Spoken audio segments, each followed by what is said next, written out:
അപ്പോൾ ഇനി നമ്മൾ നോക്കാൻ പോകുന്നത് നേരത്തെ എടുത്ത ക്ലാസ്സിൻ്റെ ബാക്കി ഭാഗങ്ങളാണ്. അപ്പോൾ ഇനി അടുത്തതായിട്ട് നമുക്ക് പറയാനുള്ള theory behavioural and cognitive theory. അപ്പോൾ ഇതിൽ ആദ്യമായിട്ട് നമ്മൾ പറയാൻ പോകുന്നത് സ്കിന്നറിൻ്റെ ഒപ്പാരൻ്റ് കണ്ടീഷനിങ് തിയറിയാണ്.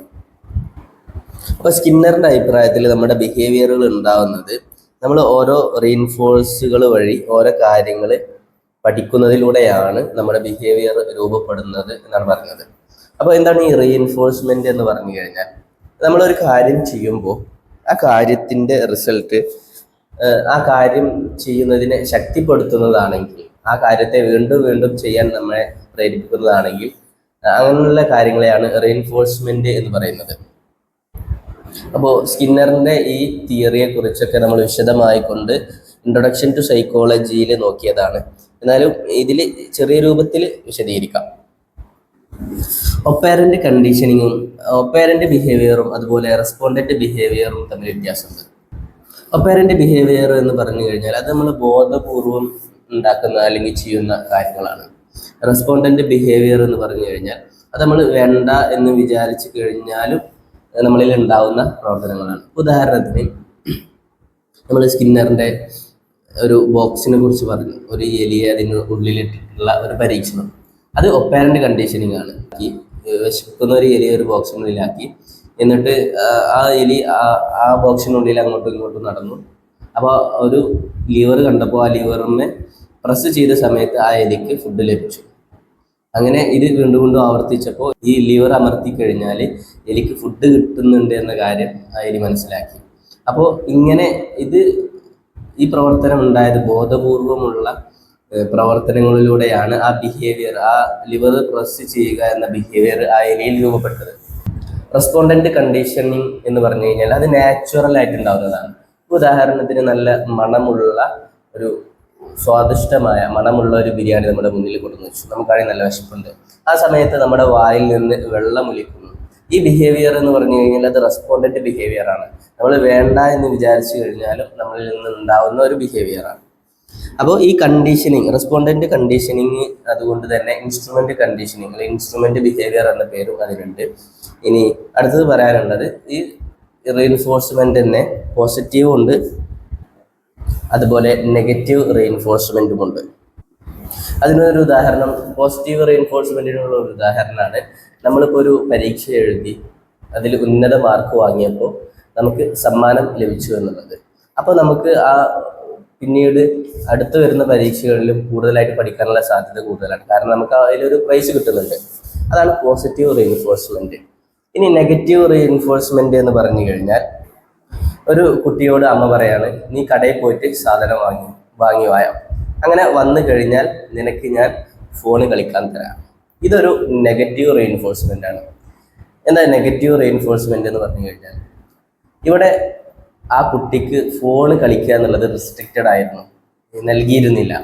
അപ്പോൾ ആ റെസ്ട്രിക്ഷൻ ഒഴിവാക്കുകയാണ് ഈ കടയിലേക്ക് പോവുക എന്നതുകൊണ്ട് ആ കുട്ടിക്ക് ലഭിക്കുന്നത്. അതുകൊണ്ട് ഇതിനെ നെഗറ്റീവ് റീഇൻഫോഴ്സ്മെന്റ് എന്ന് പറയുന്നു. ഇനി ഇതുപോലെ തന്നെ പോസിറ്റീവ് പണിഷ്മെന്റും ഉണ്ട്, അതുപോലെ നെഗറ്റീവ് പണിഷ്മെന്റും ഉണ്ട്. പോസിറ്റീവ് പണിഷ്മെന്റ് എന്ന് പറഞ്ഞു കഴിഞ്ഞാൽ ഒരു കാര്യം ചെയ്യാതിരിക്കാൻ വേണ്ടി ആ കുട്ടിയുടെ മേൽ ആ കുട്ടിക്ക് ഇഷ്ടമല്ലാത്ത ഒരു കാര്യം ചെയ്യുക. ഉദാഹരണത്തിന് ആ കുട്ടി ഫോണിൽ കളിച്ചുകൊണ്ടിരിക്കുകയാണ്, അപ്പോൾ അത് ചെയ്യാതിരിക്കാൻ വേണ്ടി കുട്ടിയെ അടിക്കുക എന്നുള്ളത് കുട്ടിക്ക് ഇഷ്ടമല്ലാത്ത ഒരു കാര്യമാണ്. അപ്പോൾ ഇത് പോസിറ്റീവ് പണിഷ്മെൻ്റ് ആണ്. ഇനി നെഗറ്റീവ് പണിഷ്മെൻ്റ് എന്ന് പറഞ്ഞിട്ട് ഒരു സാധനം കൂടി ഉണ്ട്. അതെന്താണെന്ന് വെച്ച് കഴിഞ്ഞാൽ, ഒരു കാര്യം ചെയ്യാതിരിക്കാൻ വേണ്ടിയിട്ട് കുട്ടിക്ക് ഇഷ്ടമുള്ള ഒരു കാര്യം ചെയ്യാൻ അനുവദിക്കാതിരിക്കുക. ഇപ്പോൾ ഉദാഹരണത്തിന് കുട്ടി ഏത് നേരവും ഫോണിൽ കളിക്കണം. അപ്പോൾ ആ ഫോണിൽ കളി ഒഴിവാക്കാൻ വേണ്ടിയിട്ട് അമ്മ പറയുകയാണ്, ഇനി ഫോണ് കളിച്ചു കഴിഞ്ഞാൽ നിന്നെ വൈകുന്നേരം ഞാൻ കളിക്കാൻ പോകില്ല. അപ്പോൾ കുട്ടിക്ക് വൈകുന്നേരം ഫുട്ബോൾ കളിക്കാൻ പോകുക എന്നുള്ളത് വളരെ ഇഷ്ടമുള്ളൊരു കാര്യമാണ്. അപ്പോൾ കുട്ടി ഈ ഫോണിൽ കളിക്കുക എന്നുള്ളത് ഒഴിവാക്കാൻ വേണ്ടിയിട്ട് കുട്ടിക്ക് താല്പര്യമുള്ള ഫുട്ബോൾ കളിയെ ഒഴിവാക്കി. ഇതാണ് നെഗറ്റീവ് പണിഷ്മെൻറ്റ്. ഇതുപോലെ ഇതിൽ ഇനിയും ഒരുപാട് കാര്യങ്ങൾ വരുന്നുണ്ട്. Fixed ratio, fixed interval, variable ratio, variable interval എന്ന് പറഞ്ഞുകൊണ്ട് ഈ തിയറിയിൽ കുറച്ചുകൂടി വിശദീകരിക്കാറുണ്ട്. അപ്പോൾ ഇത്തരം കാര്യങ്ങളൊക്കെ നമ്മൾ ഇൻട്രൊഡക്ഷൻ ടു സൈക്കോളജി എന്ന പുസ്തകത്തിൽ വിശദീകരിച്ച ഭാഗങ്ങളാണ്. ഇവിടെ ഇനി അത് വിശദീകരിക്കുന്ന നിന്നാൽ വീഡിയോയുടെ ലെങ്ത് ഒരുപാട് കൂടി പോകുന്നതാണ്. അതിനാൽ നമുക്ക് അടുത്ത ഭാഗത്തിലേക്ക് കടക്കാം. ഇനി അടുത്തത് നോക്കാൻ പോകുന്നത് ബണ്ടൂറാസ് സോഷ്യൽ കോഗ്നിറ്റീവ് തിയറിയാണ്. ബണ്ടൂറയുടെ അഭിപ്രായ പ്രകാരം നമ്മൾ സമൂഹത്തിൽ ആളുകൾ എങ്ങനെയാണ് പെരുമാറുന്നത്, എങ്ങനെയാണ് ഇടപഴകുന്നത്, നമ്മുടെ സിറ്റുവേഷൻസിനനുസരിച്ച് അത് ഒബ്സർവ് ചെയ്ത് അതിനെ ഇമിറ്റേറ്റ് ചെയ്ത് അങ്ങനെയാണ് നമ്മുടെ പേഴ്സണാലിറ്റി രൂപപ്പെടുന്നത് എന്നാണ് ബണ്ടൂറ വാദിക്കുന്നത്. അപ്പോൾ അതിൽ അദ്ദേഹം 3 ഫാക്ടറുകളാണ് ഈ ചിത്രത്തിൽ നൽകിയിട്ടുള്ളത് പോലെ 3 ഫാക്ടറുകളാണ് അതിനെ സ്വാധീനിക്കുന്നത്.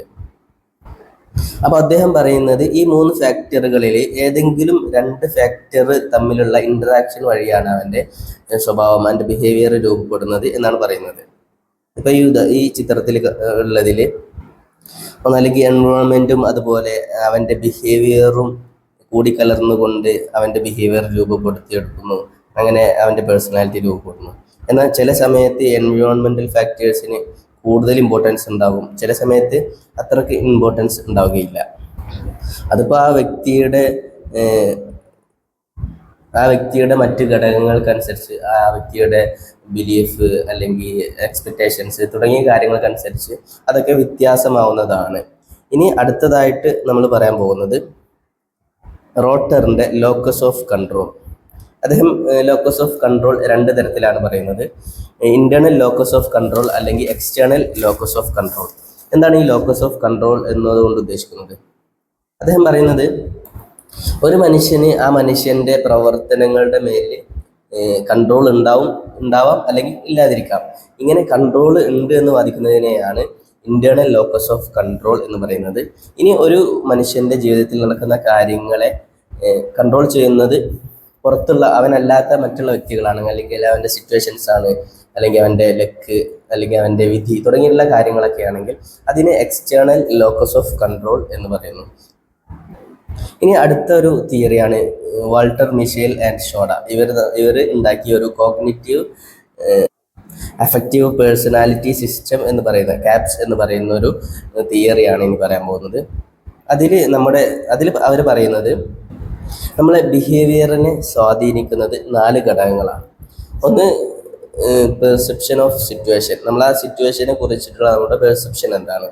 പിന്നെ അതുപോലെ നമ്മൾ അതിനെ എങ്ങനെ അപ്രോച്ച് ചെയ്യുന്നു, ആ സിറ്റുവേഷനെ നമ്മൾ എങ്ങനെ റെസ്പോൺസ് ചെയ്യുന്നു, ഇമോഷണലി അഫക്റ്റീവ്ലി എങ്ങനെ നമ്മളതിനെ റെസ്പോൺസ് ചെയ്യുന്നു, ആ സിറ്റുവേഷൻ നമ്മൾ എങ്ങനെ റെസ്പോൺസ് ചെയ്യുന്നു എന്നതാണ് രണ്ടാമത്തേത്.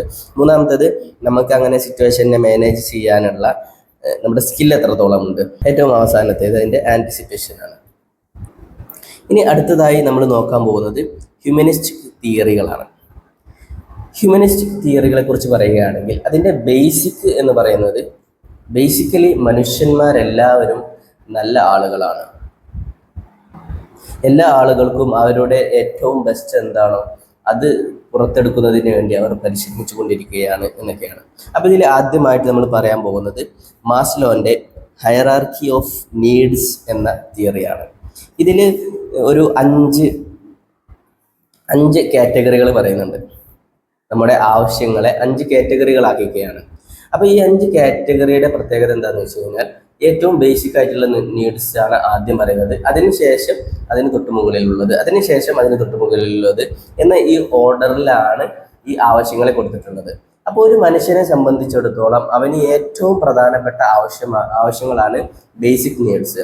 അത് പൂർത്തീകരിച്ചതിന് ശേഷം മാത്രമേ അതിന് തൊട്ട് മുകളിലേക്കുള്ള ആവശ്യങ്ങളിലേക്ക് അവൻ കടക്കുകയുള്ളൂ. അത് ഉദാഹരണം സഹിതം പറയാം.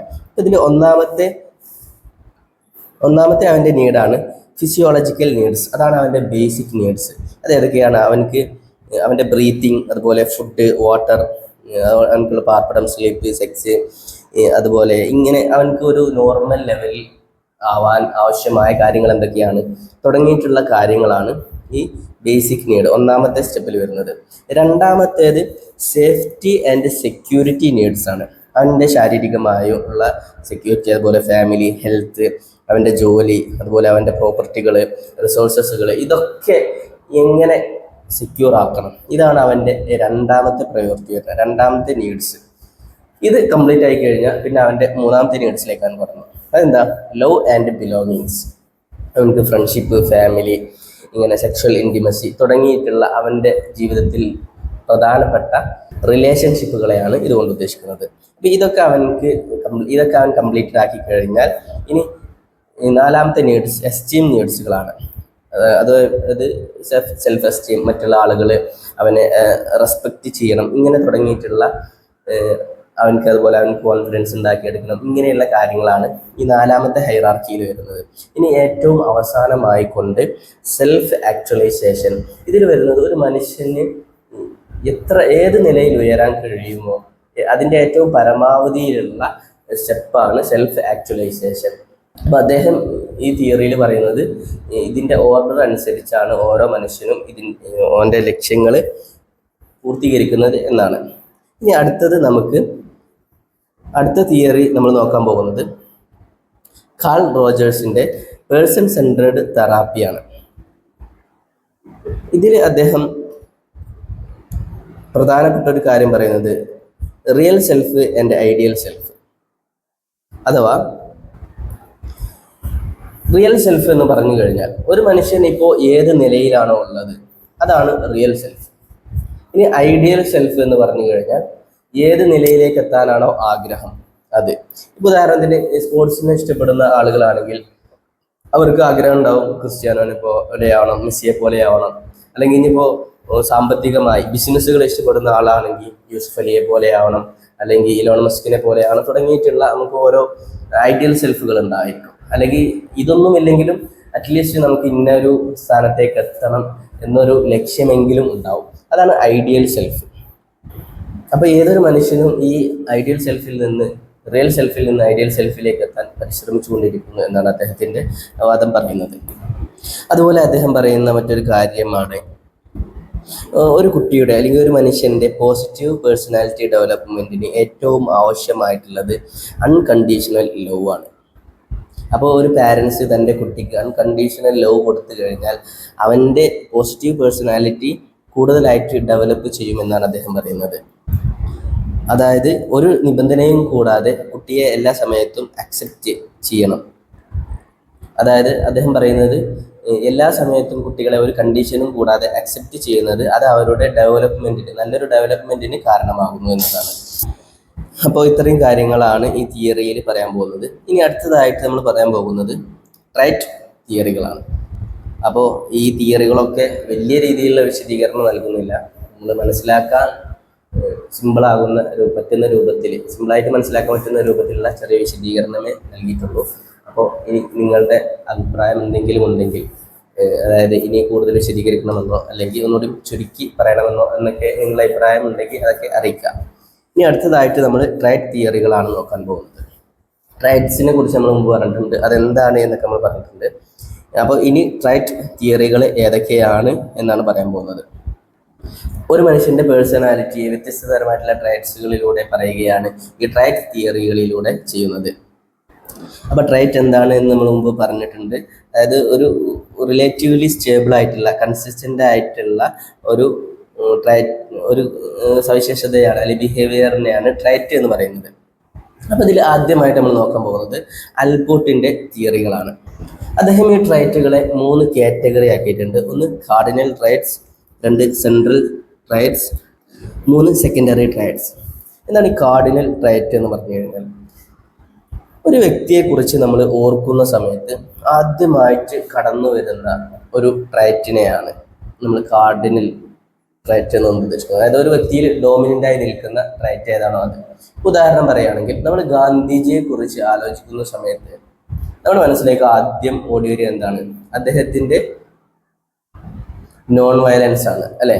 അതുപോലെ ഓരോ വ്യക്തികളെ കുറിച്ച് ആലോചിക്കുമ്പോൾ ആദ്യമായിട്ട് നമ്മുടെ മനസ്സിൽ അവനൊരു ക്രൂരനാണ്, അല്ലെങ്കിൽ അതൊരു നല്ല മനസ്സുള്ള ആളാണ്, അല്ലെങ്കിൽ നല്ല ദയുള്ള ആളാണ്, അങ്ങനെ നമ്മുടെ മനസ്സിലേക്ക് ആദ്യമായി കടന്നു വരുന്ന ഒരു എല്ലാ വ്യക്തികളിലും ഡോമിനൻ്റായി നിൽക്കുന്ന ഒരു ട്രൈറ്റ് ഉണ്ടാവും. അതിനെയാണ് കാർഡിനൽ ട്രൈറ്റ് എന്നുകൊണ്ട് ഉദ്ദേശിക്കുന്നത്. ഇനി രണ്ടാമത്തേത് സെൻട്രൽ ട്രൈറ്റ് ആണ്. സെൻട്രൽ ട്രൈറ്റ് എന്ന് പറഞ്ഞു കഴിഞ്ഞാൽ അത് ഓരോ വ്യക്തിയിലും വ്യത്യസ്ത അളവിൽ ഉള്ളതായിരിക്കും. ഇതിന് നമുക്ക് ജനറൽ ട്രൈറ്റ്സ് എന്ന് വേണമെങ്കിൽ പറയാം. ഉദാഹരണത്തിന് ഓരോ വ്യക്തിയിലുള്ള കൈൻഡ്നെസ്, ഹോണസ്റ്റി, ഇൻ്റലിജൻസ്, ലോയാലിറ്റി, ഇങ്ങനെ പറയുന്ന ഒരുപാട് ട്രൈറ്റ്സ് ഉണ്ട്. ഇതൊക്കെ എല്ലാ വ്യക്തികളിലും ഉണ്ടാവും, വ്യത്യസ്ത അളവുകളിലായിരിക്കും. ഇനി അടുത്തതാണ് സെക്കൻഡറി ട്രൈറ്റ്സ്. ഇത് ചില സാഹചര്യങ്ങളിൽ മാത്രം വരുന്ന ട്രൈറ്റ്സ് ആണ്. ഉദാഹരണത്തിന് ഒരു വ്യക്തിയോട് കൂടുതൽ ഇൻറ്റിമേറ്റ് ആയി കഴിഞ്ഞാൽ അടുക്കുന്ന സമയത്ത് അവനക്ക് മനസ്സിലാക്കാൻ കഴിയുന്ന ചില ട്രൈറ്റുകളാണത്. അവൻ്റെ ഹാബിറ്റ്സുകൾ എന്തൊക്കെയാണ്, അവൻ്റെ ഇൻട്രസ്റ്റ് എന്തൊക്കെയാണ്, അവൻ്റെ ഈറ്റിംഗ് ഹാബിറ്റ്സുകൾ എന്തൊക്കെയാണ് തുടങ്ങിയിട്ടുള്ള കാര്യങ്ങൾ. ഇങ്ങനെയുള്ള കാര്യങ്ങളാണ് ഈ സെക്കൻഡറി ട്രൈറ്റ്സിൽ വരുന്നത്. ഇനി അടുത്ത് നമ്മൾ നോക്കാൻ പോകുന്നത് കാറ്റലിൻ്റെ ട്രൈറ്റ് തിയറിയാണ്. അപ്പോൾ ഒരു മനുഷ്യൻ്റെ ഒരുപാട് ട്രൈറ്റുകളിൽ നിന്ന്, ഒരുപാട് ബിഹേവിയേഴ്സിൽ നിന്ന് അതിനെയെല്ലാം ചുരുക്കി ഒരു 16 ട്രൈറ്റുകളാക്കി കാറ്റൽ മാറ്റിയിട്ടുണ്ട്. ഈ ചിത്രത്തിൽ നൽകിയിട്ടുള്ളത് ആ 16 എണ്ണമാണ്. ഇതിനെ തന്നെ അദ്ദേഹം 2 രൂപത്തിലാക്കിയിട്ടുണ്ട്. ഒന്ന് surface trait, 2 source trait. Source trait ആണ് ഒരു വ്യക്തിയുടെ സ്വഭാവം, ബിഹേവിയറിനെ കൺട്രോൾ ചെയ്യുന്നത്. അത് ഒരു മനുഷ്യൻ്റെ അടിത്തട്ടിൽ വരുന്ന കാര്യങ്ങളാണ്. രണ്ടാമത്തേത് സർഫസ് ട്രൈറ്റ് ആണ്, അതായത് നമുക്ക് പുറത്തേക്ക് കാണാൻ പറ്റുന്നത്. ഇപ്പോൾ സോഴ്സ് ട്രൈറ്റിന് ഒരു ഉദാഹരണമാണ് ഒരു വ്യക്തിയുടെ ഇൻ്റലിജൻസ്, എമ്പതി. ഇപ്പോൾ ഇൻട്രോവേർട്ട് ആണെങ്കിൽ അവൻ്റെ ഇൻട്രോവേർട്ട്നെസ്, അതൊക്കെ അവൻ്റെ സോഴ്സ് ട്രൈറ്റ് ആണ്. ഈ സോഴ്സ് ട്രൈറ്റ് കാരണമായിക്കൊണ്ടാണ് അവൻ്റെ സർഫസ് ട്രൈറ്റ് ഉണ്ടാവുന്നത്.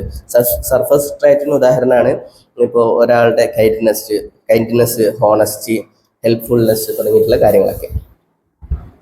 ഇനി അടുത്തതായി കൊണ്ട് നമ്മൾ നോക്കാൻ പോകുന്നത് ദ 5 ഫാക്ടർ തിയറിയാണ്. 5 ഫാക്ടർ തിയറികളിൽ 5 ട്രൈറ്റുകളെ കുറിച്ചാണ് പറയുന്നത്. അതിൽ ഒന്നാമത്തേത് ഓപ്പൺനെസ് ആണ്, രണ്ടാമത്തേത് കോൺഷ്യൻഷ്യസ്നെസ്, മൂന്നാമത്തേത് എക്സ്ട്രോവേഷൻ, നാലാമത്തേത് അഗ്രിയബിൾനെസ്, അഞ്ചാമത്തേത് ന്യൂറോട്ടിസം. അപ്പോൾ ഈ 5 എണ്ണത്തിനെ ചുരുക്കിക്കൊണ്ട് നമുക്ക് ഓഷ്യൻ എന്ന് മനസ്സിലാക്കിയാൽ പഠിക്കാൻ സിമ്പിളാണ്. അപ്പോൾ ഇതിൽ ഓപ്പൺനെസ് എന്ന് പറഞ്ഞു കഴിഞ്ഞാൽ എന്താണ്? പുതിയ എക്സ്പീരിയൻസുകൾ അനുഭവിക്കാൻ ഒരാൾ തയ്യാറാണെങ്കിൽ അയാളുടെ ഓപ്പൺനെസ് എന്ന് പറഞ്ഞുള്ള ട്രൈറ്റ് ഉണ്ട്. ഇനി രണ്ടാമത്തേത് കോൺഷ്യൻഷ്യസ്നെസ്. അത് ഒരാളുടെ അടുക്ക് ചിട്ടയെയാണ് ഉദ്ദേശിക്കുന്നത്. ഒരു ജോലി ഏൽപ്പിച്ചു കഴിഞ്ഞാൽ അത് എത്രത്തോളം ചിട്ടയോടുകൂടെ ഭംഗിയായിട്ട് ചെയ്യുന്നു എന്നതിനെയാണ് കോൺഷ്യൻഷ്യസ്നെസ് കൊണ്ട് ഉദ്ദേശിക്കുന്നത്. ഇനി അടുത്തത് മൂന്നാമത്തേതാണ് എക്സ്ട്രോവേഷൻ. എക്സ്ട്രോവേഷൻ എന്താണ് എന്ന് നമുക്കറിയാം. അതായത് സോഷ്യലി കൂടുതലായിട്ട് എല്ലാവരോടും മിങ്കിളായി ഇടപെടാൻ കഴിയുന്ന ഒരാളാണ് എങ്കിൽ അവനക്ക് എക്സ്ട്രോവേഷൻ എന്നൊരു സവിശേഷതയുണ്ട്. അടുത്തൊരു ട്രൈറ്റാണ് അഗ്രിയബിൾനെസ്. അതായത് മറ്റുള്ളവരോട് യോജിച്ച് പോകാൻ അവനക്ക് കഴിയും, അതിനുള്ളൊരു എബിലിറ്റി ഉണ്ട്. അതായത് പ്രത്യേകിച്ച് നിർബന്ധങ്ങളൊന്നുമില്ല, കർക്കശങ്ങളൊന്നുമില്ല, അങ്ങനെയുള്ള ഒരു ട്രൈറ്റാണത്. ഇനി അടുത്തത് ന്യൂറോട്ടിസം. ന്യൂറോട്ടിസം എന്ന് പറഞ്ഞു കഴിഞ്ഞാൽ അവൻ ഇമോഷണലി സ്റ്റേബിൾ അല്ല, പെട്ടെന്ന് അവൻ്റെ ഇമോഷൻസിനെ അവനക്ക് കൺട്രോൾ ചെയ്യാൻ കഴിയില്ല. അതിനെയാണ് ന്യൂറോട്ടിസം എന്നുകൊണ്ട് ഉദ്ദേശിക്കുന്നത്. ഇനി അടുത്ത തിയറി നമ്മൾ നോക്കാൻ പോകുന്നത് ഐസൻസ് ബയോളജിക്കൽ ട്രൈറ്റ് തിയറി. അദ്ദേഹം ഇതിൽ 3 ഡയമെൻഷൻ അല്ലെങ്കിൽ 3 ട്രൈറ്റുകളെ പറയുന്നുണ്ട്. ആ ട്രൈറ്റുകൾക്ക് ഇടയിലായിക്കൊണ്ടാണ് ഒരു മനുഷ്യൻ്റെ ബിഹേവിയർ അല്ലെങ്കിൽ അവൻ്റെ പേഴ്സണാലിറ്റി ഉണ്ടാവുക എന്നാണ് അദ്ദേഹം പറയുന്നത്. അതിൽ ഒന്നാമത്തെ ഒരു ഡയമെൻഷനാണ് ഇൻട്രോവേഷൻ, എക്സ്ട്രോവേഷൻ. ഇതാണ് ഒരു ഡയമെൻഷൻ. ഇൻട്രോവേഷനും എക്സ്ട്രോവേഷനും നമുക്കറിയാം. ഇനി രണ്ടാമത്തെ ഒരു കാറ്റഗറിയാണ്, രണ്ടാമത്തെ ഒരു ഡയമെൻഷനാണ് ഇമോഷണൽ സ്റ്റെബിലിറ്റി അല്ലെങ്കിൽ ന്യൂറോട്ടിസിസം. അപ്പോൾ ന്യൂറോട്ടിസിസം ഉള്ള ആളാണെങ്കിൽ അവനക്ക് അവൻ്റെ ഇമോഷൻസിനെ കൺട്രോൾ ചെയ്യാൻ കഴിയില്ല. സ്റ്റേബിൾ ആണെങ്കിൽ കൺട്രോൾ ചെയ്യാൻ പറ്റും. ഇനി മൂന്നാമത്തെ ഒരു ഡയമെൻഷനാണ് ലോ കൺസ്ട്രെയിൻറ്റ്, ഹൈ കൺസ്ട്രെയിൻറ്റ്. അതായത് അവൻക്ക് അവൻ്റെ അത് പറയുന്നത് എബിലിറ്റി ടു കൺട്രോൾ ഇമ്പൾസസ്. അവൻ്റെ ഇമ്പൾസുകളെ കൺട്രോൾ ചെയ്യാൻ കഴിയുന്നുണ്ടോ ഇല്ലേ, അത് ലോയിലാണോ അത് ഹൈയിലാണോ. ഹൈ ആയിട്ട് അവൻ്റെ ഇമ്പൾസുകളെ, എല്ലാ വികാരങ്ങളെയും കൺട്രോൾ ചെയ്യാൻ കഴിയുന്നുണ്ടോ ഇല്ലേ എന്നതാണ് ഈ തേർഡായിട്ടുള്ള ഒരു ഡയമെൻഷൻ. അപ്പോൾ എല്ലാ ആളുകളുടെയും സ്വഭാവം ഇതിനിടയിലായിക്കൊണ്ട് വരുന്നതാണ് എന്നാണ് അദ്ദേഹം വാദിക്കുന്നത്. ഇനി അടുത്തതായിക്കൊണ്ട് നമ്മൾ നോക്കാൻ പോകുന്നത് behavioural approach system and behavioural inhibition system. ഈ BAS എന്ന് പറയുന്ന സിസ്റ്റവും അതുപോലെ BIS എന്ന് പറയുന്ന സിസ്റ്റവും. BAS എന്ന് പറയുന്ന ഈ behavioural approach system go system എന്ന പേരിലും അറിയപ്പെടുന്നു. അഥവാ ഒരു കാര്യം തുടർന്ന് ചെയ്യുക എന്നർത്ഥത്തിൽ. രണ്ടാമത്തേത് BIS എന്ന് പറയുന്നത് സ്റ്റോപ്പ് സിസ്റ്റമാണ്. അഥവാ ആ കാര്യം ഇനി ചെയ്യുന്നില്ല എന്ന അർത്ഥത്തിൽ വരുന്നത്. ഇതിന് പ്രത്യേകിച്ച് നമ്മുടെ ബ്രെയിനിൽ ഈ ഓരോ കാര്യങ്ങൾക്കും വ്യത്യസ്തമായിട്ടുള്ള സ്ഥലങ്ങൾ, ഇതിനെല്ലാം കൺട്രോൾ ചെയ്യുന്നതിന് വ്യത്യസ്തമായിട്ടുള്ള സ്ഥലങ്ങൾ ഉണ്ട് എന്നാണ് അദ്ദേഹം പറയുന്നത്. ഇനി അടുത്തതായിക്കൊണ്ട് നമ്മൾ ഇന്ത്യൻ പേഴ്സ്പെക്റ്റീവ് എന്താണ്, പേഴ്സണാലിറ്റിയെ കുറിച്ച് ഇന്ത്യൻ പേഴ്സ്പെക്റ്റീവ് എന്താണ്. അപ്പൊ ഇത്രയും കാര്യങ്ങൾ നമ്മൾ കേട്ടതിൽ നിന്നൊക്കെ വളരെ വ്യത്യസ്തമായിട്ടുള്ള ഒരു രീതിയാണ് നമ്മൾ ഇതിൽ പറയാനുള്ളത്. ഹിന്ദു ഫിലോസഫി, ആയുർവേദ, ദ തൈത്തിരീയോപനിഷത്ത്, ഇങ്ങനെ 3 കാര്യങ്ങളാണ് ഇനി പറയാനുള്ളത്. അപ്പൊ ഈ ഹിന്ദു ഫിലോസഫിയിൽ സത്വ, രാജാസ്, തമസ് ഈ 3 വിശേഷണങ്ങളെയാണ് പറയുന്നത്. ആയുർവേദയിൽ ഇതിന് ദോഷാസ് എന്നാണ് പറയുന്നത്. അത് ഏതൊക്കെയാണ് 3 ദോഷാസ്? വാത, പിത്ത, കഫ. ഇത് മൈൻഡിനെ കുറിച്ചും അതുപോലെ ബോഡിയെ കുറിച്ചുമുള്ള ഓരോ ടൈപ്പുകളാണ്. അത് ഏതൊക്കെയാണെന്ന് വിശദമായി കൊണ്ട് നോക്കാം. ഒന്നാമത്തേത് ഹിന്ദു ഫിലോസഫിയിലുള്ള സത്വ. സത്വ എന്ന് പറഞ്ഞു കഴിഞ്ഞാൽ ആ ചിത്രത്തിൽ കാണുന്നത് പോലെ തന്നെ വളരെ കാമായിക്കൊണ്ട് എല്ലാ കാര്യങ്ങളും നീറ്റ്ലി ചെയ്യുന്ന ഒരു പോസിറ്റീവ് പീസ്ഫുൾ മൈൻഡ് ആയിരിക്കും, എല്ലാം ക്ലിയർ ആയിരിക്കും. ഇനി രണ്ടാമത്തേത് രാജാസ്. രാജാസ് എന്ന് പറഞ്ഞു കഴിഞ്ഞാൽ കൂടുതൽ എനർജറ്റിക് ആയിരിക്കും, അതുപോലെ കൂടുതൽ എക്സൈറ്റ്മെന്റ് ഉണ്ടാവും, ഇങ്ങനെ തുടങ്ങിയിട്ടുള്ള കാര്യങ്ങളാണ്. മൂന്നാമത്തേത് തമസ്. തമസിൽ ആ ചിത്രത്തിൽ കണ്ടാൽ തന്നെ മനസ്സിലാകും, മടി പിടിച്ചുകൊണ്ടുള്ള ഒരു പ്രകൃതമുള്ള പേഴ്സണാലിറ്റിയാണ്. അപ്പോൾ ഈ ഒരു 3 പേഴ്സണാലിറ്റിയാണ് ഹിന്ദു ഫിലോസഫിയിൽ പറയുന്നത്. ഇനി ഇതേപോലെ തന്നെ ആയുർവേദയിൽ പറയുന്ന 3 ദോഷാസ്, ഒന്ന് വാത, പിത്ത, കഫ. ഇത് നമ്മുടെ മൈൻഡിനെയും അതുപോലെ ബോഡിയെ കുറിച്ചുള്ള 3 കാര്യങ്ങളാണ്. ഇതിൽ ഒന്നാമത്തേത് വാത. അത് വളരെ മെലിഞ്ഞ ഒരാളായിരിക്കും, അതുപോലെ സ്പോണ്ടേനിയസ് ആയിരിക്കും, അതുപോലെ അവൻ്റെ ചിന്തകളും ആക്ഷനും ഒക്കെ വളരെ ക്വിക്കായിരിക്കും. രണ്ടാമത്തേത് പിത്ത. അത് ഒന്നുകൂടി മസ്കുലർ ബോഡി ആയിരിക്കും, അതുപോലെ പെനെട്രേറ്റിംഗ് മൈൻഡ് ആയിരിക്കും, ഡിറ്റർമൈൻഡ് സ്പിരിറ്റ് ആയിരിക്കും. ഇനി മൂന്നാമത്തേത് കഫ. അതൊന്നുകൂടി ഹെവിയസ്റ്റ് ആയിരിക്കും. പിന്നെ നമ്മൾ നേരത്തെ 3 പറഞ്ഞതിൽ ഏകദേശം തമസ്, അതുപോലെ തന്നെ ഈ കാര്യങ്ങളൊക്കെ പേരിൽ വ്യത്യാസമുണ്ട് എന്നേ ഉള്ളൂ, ബാക്കിയുള്ള കാര്യങ്ങളൊക്കെ ഒരുപോലെ തന്നെയാണ്. ഇനി അടുത്തത് തൈത്തിരീയോപനിഷത്തിലുള്ള 5 കാര്യങ്ങൾ. ഇത് നമ്മൾ മാസ്ലോന്റെ ഹൈറാർക്കി ഓഫ് നീഡ്സ് എന്ന് പറഞ്ഞ കാര്യത്തിലുള്ള അതേ 5 കാര്യങ്ങൾ തന്നെയാണ്. ഇതിൽ ഒന്നാമതായിട്ട് വരുന്നത് അന്നമയ കോശ ആണ്. എന്താണ് അന്നമയ കോശ എന്ന് പറഞ്ഞു കഴിഞ്ഞാൽ അതിൽ കൊടുത്തിട്ടുണ്ട് ഫിസിക്കൽ ബോഡി, അഥവാ നമ്മുടെ പുറമേ കാണുന്ന ശരീരവുമായി ബന്ധപ്പെട്ട കാര്യങ്ങളാണ്. രണ്ടാമത്തേത് പ്രാണമയ കോശ, അതായത് എനർജി ബോഡി, നമ്മുടെ ആ ശരീരത്തിന് ഉള്ളിലുള്ള ആത്മാവിനെയാണ് അതുകൊണ്ട് ഉദ്ദേശിക്കുന്നത്. നമ്മുടെ ഇന്റേണൽ പ്രോസസ്സുകളെയൊക്കെ അതിനെയൊക്കെ കൺട്രോൾ ചെയ്യുന്ന ഒരു കാര്യമാണത്. ഇനി മൂന്നാമത്തേതാണ് മനോമയ കോശ. മനോമയ കോശ എന്ന് പറഞ്ഞാൽ ഇമോഷണൽ ബോഡി, അഥവാ നമ്മുടെ ചിന്തകളെയും അതുപോലെ ഇമോഷൻസിനെയൊക്കെ കൺട്രോൾ ചെയ്യുന്ന നമ്മുടെ മൈൻഡിനെയാണ് അതുകൊണ്ട് ഉദ്ദേശിക്കുന്നത്. ഇനി നാലാമത്തേത് വിജനമയ കോശ, അഥവാ വിസ്ഡം ബോഡി. അതുകൊണ്ട് നമ്മുടെ ബുദ്ധിയെയാണ് ഉദ്ദേശിക്കുന്നത്, നമ്മുടെ കോഗ്നീഷൻ, ഇതിനൊക്കെയാണ് അതുകൊണ്ട് ഉദ്ദേശിക്കുന്നത്. നമ്മൾ ഈ ലോകത്തെ എങ്ങനെയാണോ അറിയുന്നത് ആ കാര്യങ്ങളാണ് അതിൽ വരുന്നത്. ഇനി ഏറ്റവും അവസാനമായിട്ട് അനന്തമയ കോശ. അതാണ് നമ്മുടെ ഏറ്റവും ഉള്ളിലുള്ള ലെയർ. അത് നമ്മുടെ ഒരു മനുഷ്യൻ്റെ ഏറ്റവും സന്തോഷകരമായ അവസ്ഥയെ, അവിടേക്ക് എത്തുന്നതിനെയാണ് സൂചിപ്പിക്കുന്നത്. അപ്പോൾ ഇത്രയും കാര്യങ്ങളാണ് ഈ ഒരു പാഠത്തിലൂടെ നമുക്ക് ചർച്ച ചെയ്തിട്ടുള്ളത്. അപ്പോൾ ഇതിലെന്തെങ്കിലും സംശയമുണ്ടെങ്കിൽ, ഏതെങ്കിലും മനസ്സിലാകാത്തതുണ്ടെങ്കിൽ കമൻറ്റിലൂടെ അറിയിക്കണമെന്ന്, അതുപോലെ നിങ്ങളുടെ ഫീഡ്ബാക്കുകൾ, നിങ്ങളുടെ നിർദ്ദേശങ്ങളൊക്കെ അറിയിക്കണമെന്ന്, ക്ലാസ്സിനെ കുറിച്ചിട്ടുള്ള നിങ്ങളുടെ ഫീഡ്ബാക്ക്, നിങ്ങളുടെ നിർദ്ദേശങ്ങളൊക്കെ അറിയിക്കണമെന്ന് ഉണർത്തിക്കൊണ്ട് ഞാൻ നിർത്തുന്നു. Thank you.